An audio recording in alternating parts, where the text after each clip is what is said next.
Hi, and welcome to Marketing Optimization with Alex Designs. I'm your host, Alex Harris, and today we're talking with Kevin Lindsay from Adobe. How you doing, Kevin? I'm great. How are you doing today? Now, Kevin is the Director of Conversion Products. We're talking all about how Adobe does their conversion practices. So get started, I'd like to ask, how does Adobe do their conversion optimization practices? Well, of course, technology has a role in conversion optimization. So I can talk a little bit about that, of course. But I think, as we all know, that's not where it starts and stops. We have a pretty extensive consulting practice that can help businesses of all kinds tackle their conversion challenges. And we find that that's often pretty important, even if the client ends up using the tools themselves, which is most often the case. Quite often they need help with putting together a testing roadmap, really understanding what those conversion KPIs are. I saw a really kind of funny quote the other day. That it's really important to understand the difference between FYIs and KPIs, so I can't say that I coined that, but I'm going to start using it. So I think that's often an important aspect of figuring out how to tackle conversion optimization. Clearly A/B and multivariate testing tools, a variety of segmentation and targeting approaches, and the tools that go along with that are pretty important. So our folks on the consulting team, as well as key partners, can help clients with that. Now, Adobe has a product that's specifically for A/B testing and multivariate testing, and it's called Adobe Target. Can you tell us about that, your product, and who would be the ideal person or company for that software?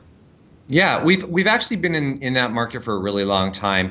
If you want to keep track of all the acquisitions, I think it's actually two or three that kind of got us to this point where Adobe is in this game. But we have technology and folks around that go back 8-9 years with the technology. So today it's called Adobe Target, and it is a solution that's packaged in a few different ways depending on whether we're selling to a mid-market customer or an enterprise customer. But the bottom line is it offers A/B testing capabilities and multivariate testing capabilities, as well as rules-based targeting and automated behavioral targeting.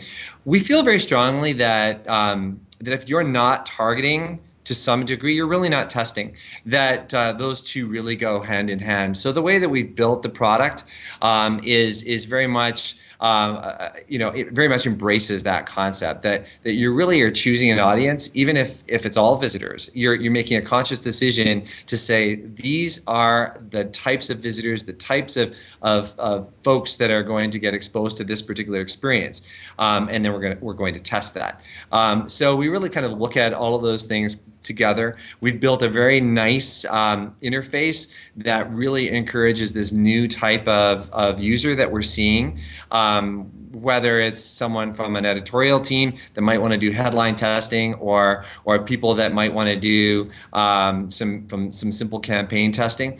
For example, we use it internally to test different offers for white papers or webinar downloads, various aspects of our own B2B conversion optimization, if you will. So specifically, I like to, find out what companies, what really their goals are. So what type of KPIs do you guys track to really figure out how to get more people to sign up for, Adobe Cloud or any of your other services? Do you use Adobe Target for that and A/B test all those areas? Yeah, certainly. Of course, that's the most important step when getting going with conversion optimization. And first, it's been interesting over the years to really participate in this conversation in the industry, because some industries might have said even 2 or 3 years ago, well, we don't really do conversions, we're not really selling anything. But we've always believed and encouraged our customers to sort of think about it as, no matter what business you're in, there's a conversion that you're trying to get to occur. And there might be a series of micro conversions that make up that ultimate conversion. So whether you're trying to get someone to buy something or book a trip or sign up for a new credit card, there's a conversion occurring.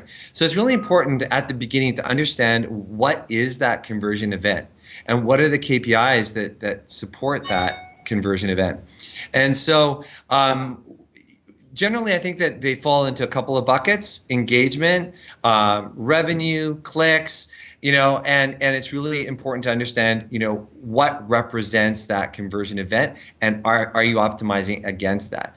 It seems like a really simple question, but it's one that really needs to be asked and answered, and not everyone intuitively knows to do that initially. Yeah, because the KPIs, I mean, micro conversions is really so important. Just leading up to figure out how to, close that sale is just as important in the whole aspect of it. Yeah. So does Adobe Target take into account, revenue versus leads versus all those different areas? Yeah, absolutely. So, I mean, the media customer is looking at engagement metrics. They're looking at time on site and page views, and we can optimize against that. A lot of our media customers are optimizing against social sharing. That's obviously a big. When we look at the value of the social share, of course, we've got the analytics side of our business as well. So that's tied in really closely to our optimization area. We want to understand the value of different types of visitors and different types of events. And so engagement is one area. Revenue is another. One of the things that we're introducing right now in the product is the ability to actually do revenue tracking and associate different types of revenue predictions so that you can actually explain the success of your campaigns to people in very concrete terms. This test would yield, I don't know, $10 million if we went with this experience across, all our visitors. That's very powerful when you're talking to the business about how things are performing. So we talk about clicks. We give the ability to associate, like maybe the order confirmation page is the indicator of whether the conversion has occurred. If you don't have the ability to put get the revenue feed into the KPIs within Target. So there's a lot of different choice and to facilitate a lot of different conversion events across industries. Yeah, I was looking at the software and I went through some of the features and the benefits that it does offer. And I saw you guys talk about segmentation and automated behavioral targeting. And that's become so popular because really personalizing the experience to increase the conversions. Can you talk about some of those segmentation areas? Yeah, and this is a very timely topic, of course, because, personalization is one of these areas that it has as many definitions as there are, vendors out there, trying to sell this stuff. And so what we see is that for most customers that we work with, they want to start with some pretty simple segmentation. And that could be marketer defined. You might say as a company, we have certain personas that we know are valuable to us, and they exhibit certain traits. There are certain characteristics, certain signals that we can pick up on that indicate whether they fall into that segment or not. The other thing that many of our customers do is pull in analytics-derived segments that they have basically understood as a result of some pretty, deep analytics. So segments that might not be apparent to the human being, to the marketer, can be really valuable. And so these segments can be things like browser type or operating system, and certainly you've read some of the articles about Mac OS versus Windows and how the different value that these might represent as far as the customers go. So I mean, certainly that marketer-driven segmentation is one way to go about it. But you're right, increasingly automated approaches to personalization are becoming more popular, and letting the machine kind of decide what is the best treatment, or what is the best experience, what is the best creative, what is the best offer to serve up for a particular type of individual or segment. Yesterday, we spent some time with an analyst here, and he introduced a concept that is very intuitive, but I hadn't really thought about it before. And he said, I think that personalization is more about recognition than identity. That it's more important to sort of recognize the characteristics and recognize the motivations that these certain behaviors might be indicating, rather than focusing on identifying a particular type of visitor or an individual, identifying that individual. That the recognition of these signals and applying some smarts to serve up the right experience is probably more advantageous to the business and maybe a little less creepy for the shopper or the visitor as well. Well, I find it really interesting that you do a lot of these things, because when you practice testing, you set up testing, and you do it for a number of years, what you find is those unknowns, the things that you don't think about are probably the most important. And if you're able to really define those from whatever testing software that you use, you could probably get the most bang for their buck from those unknowns. Yeah, and it's really interesting because we've long had a feature in the product that I think we just call like interesting events. I mean, for a lack of a better term, we didn't want to apply a positive or a negative kind of slant to it. It's just interesting, and sometimes the technology does pick up on some pretty interesting anomalies that the human may not notice, and being able to then act on those is pretty important. I have one more question before you switch gears related to Adobe Target. What would you say is your key differentiator in your software versus other A/B testing softwares? I'd say that the key differentiator is something I alluded to before, and that is really the strong marriage between testing and targeting. The ability to be able to go into a test, an experience, and target it to any audience. To be able to, in the context of the broader Adobe Marketing Cloud environment, be able to pull in a lot of different characteristics that come out of analytics, that come out of audience, our product audience manager, down to a very specific level of audience, and target that experience. Again, we sort of feel like always on optimization and kind of always being in test is a key piece of a personalization strategy. So you're always wanting to deliver that experience against one of these KPIs that we've been talking about, at the same time ensuring it's as personalized for the visitor as possible. So the ability to do that, and then even after the fact to be able to slice and dice and filter those test results down by any kind of segmentation slice and dice you might want to do. That's really interesting. So what would you say that, as you've set up all these tests or help clients set up the tests, what would be your best practices of getting the most out of your A/B testing software or multivariate software to really get the best return? This is going to sound a little cliche, but it's about doing more. I mean, the people that we see that are really successful, that are making the most money, they're able to really, stack their trophy case full of wins from optimization, are those that just do it a lot. And so I think that it's definitely not a best practice to say,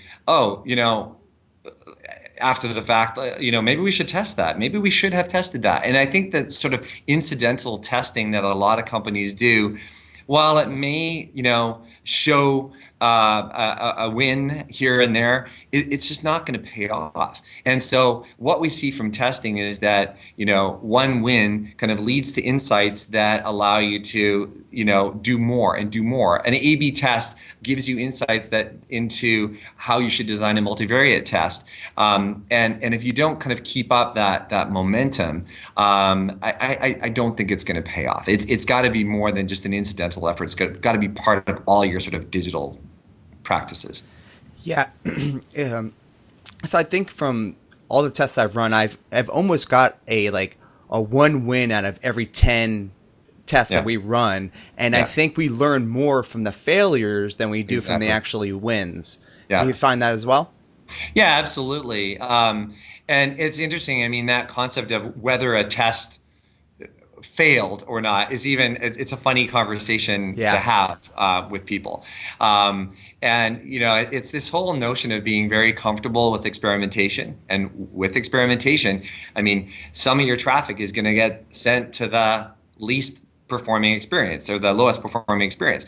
So getting really comfortable with that is really important. We have a lot of these discussions with businesses, particularly retailers, as they head into the holiday season, and they're a bit cautious. They're worried that they might be sending some of their very precious visitors to an experience that's not gonna deliver. And so I don't think you can just sort of be on again, off again with testing. It's got to be something you dive into, and you need to be comfortable with some of those failures. As you said, you learn a heck of a lot from them. Yeah, absolutely. Because when you design a page or that you really think is going to win, and then it doesn't, maybe going back and just continue to tweak that same design or whatever it is to really figure out why it didn't win or get it to eventually win. Do you find that with some of the bigger brands that you work with? Because I know branding can be a little bit particular, especially in design, when it becomes a little bit too direct marketing focused. Yeah, and that's definitely something that most of our customers deal with, and we at Adobe certainly deal with. I mean, sure. If you look at Adobe as a brand, and anytime you go to our website, we've got beautiful imagery on our homepage. So there's a lot of attention to the details and the brand experience, and never compromising on the brand experience. But at the same time, you have other goals. I mean, we are obviously selling Creative Cloud subscriptions on Adobe.com. We're trying to get people to know about products like Adobe Target. And so you've got other KPIs. And how do you mesh these things together? It's a really, really important conversation between brand marketers and other types of marketers and the optimization folks. And we're seeing within the companies that we work with that they're now coming together more at sitting out at the same table, and that's something that I'd say up until the last year, 2 years ago, didn't really happen. There was I was speaking to one leader at a VP level person at a retailer a couple of months ago, who said to me, when she walks around, with her optimization hat on, people, would hide under their desks because they didn't want their creative or their offers or these brilliant ideas or brilliant designs being compromised as a result of testing. And I think a lot of that is really changing. Yeah. Well, designers, me included, you can become very particular. But I think the internet marketing has changed so much, because it really used to be so easy to sell online, and now it's a lot more difficult. You probably have to get some interactions with your brand a couple more times than you used to have to in order to actually close those sales. Yeah, and I think that there is much more of an awareness on the part of the brand marketers and the other the creatives that their content needs to perform. Yeah. And so we're making a lot of steps within Adobe by connecting the Creative Cloud and the Marketing Cloud to really encourage that collaboration across those different teams and build those bridges, and really encourage the creative to start thinking about the performance of his or her content. That it's great to design something very beautiful, but how is it performing? Is it getting the clicks? Is it driving the ultimate conversion? Because that's what's going to pay off ultimately. Yeah, it does eventually come down to that return, and forcing yourself to stay in business and stay ahead of the curve. That's for sure. Well, I really want to thank you for being on the show. I've used Adobe since day one. Since you guys acquired Macromedia and everything in the past. I've always been there with Adobe, so it's definitely an honor to have you on the show. Let's close by telling people how they can find out more about Adobe Target and you as well. Yeah, so we have a lot of information on adobe.com in the Target solution area. Little helpful videos and lots of good content, lots of good case studies from people that do some really good stuff and certainly exhibit those best practices that we've been talking about. We also write a lot of good content on some interesting topics on the Adobe blog, so I encourage you to take a look, or encourage your viewers to check out that content there as well. Great. Thanks a lot for being on the show. Thank you very much. Take care. Thank you for watching the Marketing Optimization Podcast with Alex Designs. Please remember to subscribe to all of the videos in my YouTube channel. Thank you.